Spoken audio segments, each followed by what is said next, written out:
So I'm going to look at how Europe's ocean observing and forecasting system can underpin blue growth in Europe.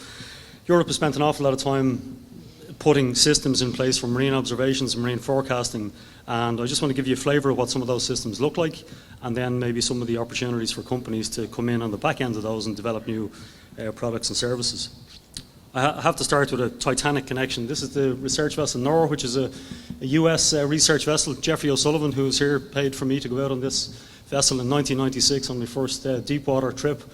And we went up to the coast of Greenland, and we were working up off Cape Farewell.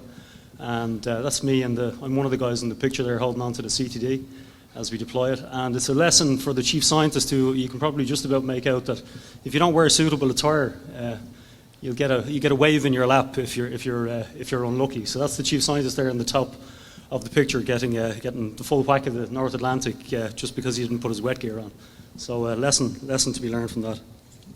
Okay, so you've seen slides like this before. There are all these sectors that we want to exploit in the around European seas and indeed in the global ocean. I'm surprised this slide wasn't used before today. I think it's one of Peter's old slides, just with the value of some of the global market opportunities for marine products and services. I won't go into it in detail. People can maybe look at the slides afterwards. But the key thing is, as you try to build out these sectors and develop these sectors, you have to do it in harmony with the ecosystem. It's our mantra as a National Marine Institute that that's the case. So on the left-hand side, you have the sectors that I spoke about. On the right-hand side, you have the descriptors for the Marine Strategy Framework Directive. And you have to balance one activity against the other, one set of activities against the other. It's very, very challenging. Now, what does sectoral activity look like in practice? This very, very busy map, I'm going to have a quiz on this afterwards to tell me 10 activities that you see on this map. It's a very, very point is it's a very, very busy map. There's an awful lot of sectoral competing interests in the coastal seas around Ireland and around Europe. This map would be mirrored in all other European coastal states. And even when you drill down, this is a map that RPS did in the last couple of years to show just around the Kerry coast and the entrance to the Shannon how many different competing interests there are to undertake activities in the marine environment. So it's a busy space. You gaze off a cliff and you see nothing out there, but actually the people engaged in activity out in the ocean are very widespread, and we need to factor in all of those interests and the fact that many people want to make a living out of this, and that's a tricky thing to do. So what does an end-to-end oceanographic system look like? It looks like technology to begin with. The in situ system that it comprises, many observation platforms, and I'll show you some more detail on them in a minute. Modelling and satellite products are key, and I was very interested to hear what Dan had to say about using the cloud to do potentially model applications. Very, very interested in learning more about that. You need data archives and resources to store all the stuff you collect. You need some tools to analyse that. And hopefully, if you're doing things right, you get some answers for decision support that you need at the end of the day. And I was criticised for using a Mediterranean fishing boat in this plot. So here's the new one with a nice little boat from Mooney Boats in Killybeg. So proper Irish fishing boat for an Irish presentation. So these are the fixed platforms in European waters where, say, tides or waves or temperature or salinity or one of those variables are measured. And if you aggregate them all up, there's about 701 platforms around the European shelf seas that are reporting data in real time. That's an archive of information that everybody here can use, for a variety of reasons. If you zoom in on just the Iberia, Biscay, Ireland regional operational oceanographic system, it's a bit of a mouthful. You get a sense of where the Argo floats are in that kind of yellow colour. You can see the various waves, radars, repeat ship lines in white. It's a very, very busy operational oceanographic system. And again, all of that data is collected and archived in real time and available for third-party use. So Europe is quite organised in terms of how it coordinates all of these activities. You have all these various projects, Fixo3, Eurofleets, EuroArgo, eSurfMar. Again, I won't go into detail. Glider programs, Jericho looking at the coastal ocean, MyOcean, SeaDataNet. There's a whole heap of activities that I have no time to go into today, unfortunately. But there is a portal you'll be happy to hear. If you want to get access to this data, if you want to download the historical data, the real-time data, you can go into the EMODNet portal that the European Commission have set up. This is the one for physics, but they have one for biology, for seabed, and for lots of other activities as well. And you can actually go in and get the data directly from here. So there's no passwords, there's no restriction in any way on this information. You can just grab it from where it's been collected. I want to move on just quickly to the forecasting system.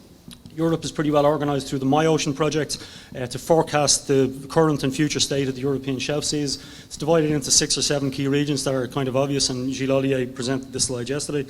This is what you can get in the service, if you like. You can discover, download and view openly and freely all of the model and forecast information. So some of the things you can get include currents, temperature, salinity, sea levels, sea ice, surface winds, and they're starting to dip their feet into the biological realm, things like chlorophyll, nutrients and oxygen.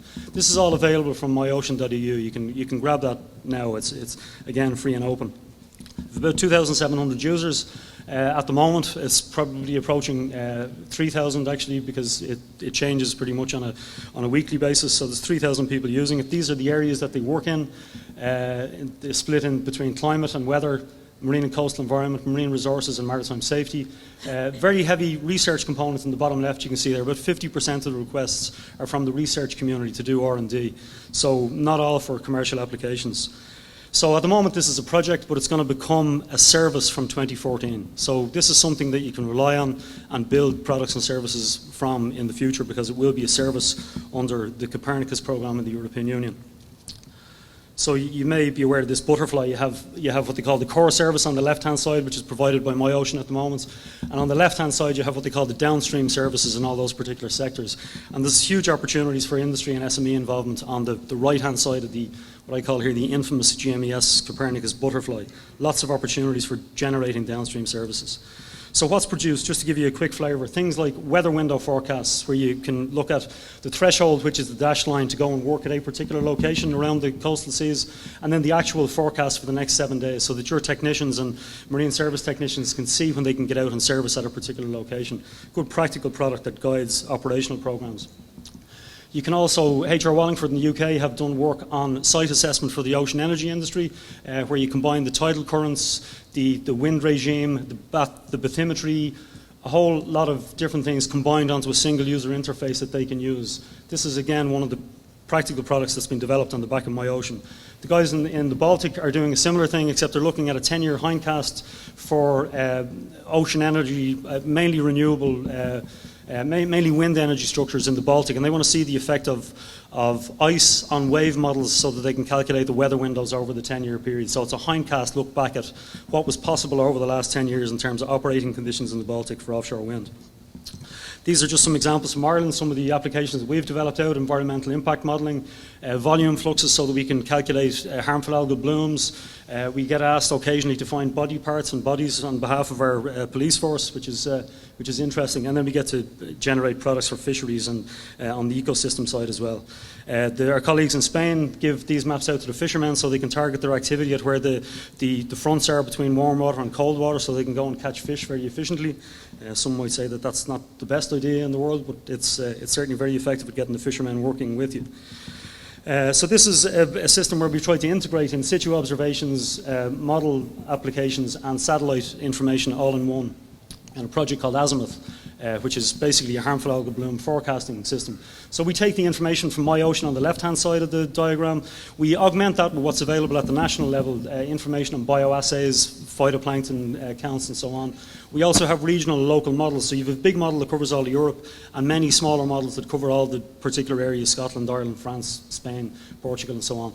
And this is fed out to the end users in real time. So a mussel farmer down in Bantry Bay in southwest Ireland can get real-time information on whether there's going to be a harmful algal bloom in Bantry in the next 12 hours. And he's getting that information while he's out engaged in harvesting, which is fantastic.